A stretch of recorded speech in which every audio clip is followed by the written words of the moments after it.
about how, you know, the evolution of starting your own business, right? And how it really in the past, to make it short, in the past, if you opened up your own business or you started your own venture, whatever it may be, whether it be a grocery store, a mechanic shop, restaurant, whatever it was, you owned it. You were responsible for the debts. You were responsible for any mishaps, any.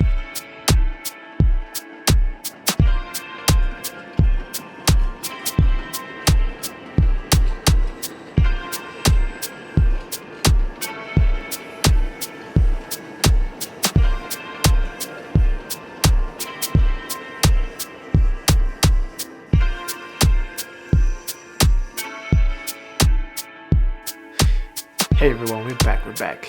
And as you've been following me, here are my daily vlogs, trying to make a video for the most part every single day. And it's the topic it's different. It changes every single day, depending on what it is that I feel like I want to go ahead and attack. So today, my mind's been going everywhere, and I just wanted to just share some thoughts that I've had regarding to this quarantine as we get older, on the things that we actually, if you follow my last video, but the things that we actually do every day that are really either, coming from us, or is it that we kind of just mindlessly do these things, right, without even understanding them. And if you follow me now here, I love to just dissect the thoughts process and, how we go upon every single day and what it is that we do every day, why we do what we do. And I was reading a small book, not a small book, it's actually a pretty big book. I don't know if you've ever heard of it, but it's called Sapiens by Yuval Noah Harari. Maybe I might be saying it wrong, but excuse my pronunciation. But it's talking about the whole process, the beginning of civilization, the beginning of the first, inhabitants of the earth, and depicting kind of just the process of how we became until where we are now, right? And both science and religion, right? So, excuse me, but he states that, the one that got me from the beginning was the fact that most of the things that we kind of praise and feel like we need, and we feel like we can't live without, are things that are made up from our past generations, right? And they're given to us, or are these myths and these ideologies are given to us as the real truth. And not to go really deep in it, but he was really basically describing just the fact of, if you want to put an example, he was talking about how, the evolution of starting your own business, right? And how it really, in the past, to make it short, in the past, if you opened up your own business or you started your own venture, whatever it may be, whether it be a grocery store, a mechanic shop, restaurant, whatever it was, you owned it. You were responsible for the debts. You were responsible for any mishaps, any personal injuries. It was on you. If you got sued, you owed that money. If you couldn't pay it back, you would be in debt to whoever it was, and you would even have to put your family into servitude just to pay back the debts. If anything, it might lead to death, depending on where you lived at in those times. And for that part, most people were kind of afraid to start any type of venture, or to be an entrepreneur, as we call it today, because you were taking a real big risk. Your life was on the line. If you wanted to go and dissect from the norm and start your own ventures. Fast forward 100 years, they came out with a process, well, not a process, but with an imaginative process, I'd say process, called the LLC, or Limited Liability Company, or which is now called, refers to as corporations. And if you think about it, he was giving us an example. The corporation doesn't exist. It's not a physical human being. It's not something you can touch. It is just a name, right, given, and it is seen by the courts as a real human being, but in itself, in existence, is not. So if we hear about nowadays, all these millionaires, all these corporate owners, big companies, even entrepreneurs that have multiple companies, maybe have multiple bankruptcies, multiple ventures, and we ask ourselves how they do it, why they keep on going, they keep opening up different ventures, is because the corporations go under, but not the individual. So the individuals can close that corporation, start a brand new corporation with a fresh slate, right? The corporation itself went under, but not the individual. Yes, there's some rules, there's some litigation that sometimes the owner can be liable depending on what situation is.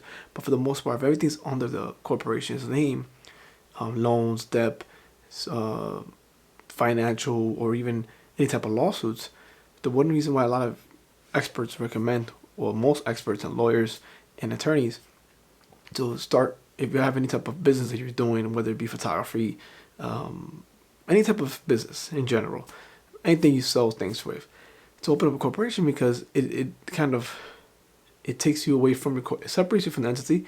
And if you have any type of mishaps or somebody's trying to sue you for some whatever it may be, they cannot touch your corporation because that corporation is not you. But if they sue your corporation, the corporation gets sued, and they have to absolve that. The corporation absolves that lawsuit or whatnot.